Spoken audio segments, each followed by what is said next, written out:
Sigara bıraktırma merkezi seyyar şube. Ne oluyor lan? He? Tabancanın ucu koptu. Ne yapıyor oğlum? Olasın, iyiyim. Sen ne yapıyorsun? Ben sana daha kaliteli sigara vereceğim. Tamam dur dayı sinirlenme ya. Bak canım kardeşim, ben sana kızıyor muyum? Şaka yaptım. Tamam abi kusura bakma şaka yaptım. Al da sen şunu iç. Al Hacı Bekir lokumu. İyi de oğlum içeyim bu sigara. Hiç telaş yapma, sakin ol. Hiç telaş yapma. Kusura bakma abi. Aslında kafana iyi olmuş ha. Maymun gibi olmuşsun. Ne anlatıyorsun be abla, gözünü seveyim be abi. Nerenin markası? Abi o haştan geldi. Yandım Fatma, yanıyorum.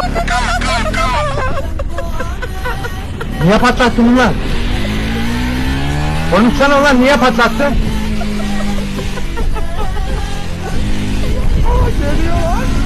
Şimdi sen naneyi yemedin mi? Korkma Hasan, korkma. Lanet olsun bu hayat. Lanet olsun bu sevgim. Seni çok sevmiştim. Senden ben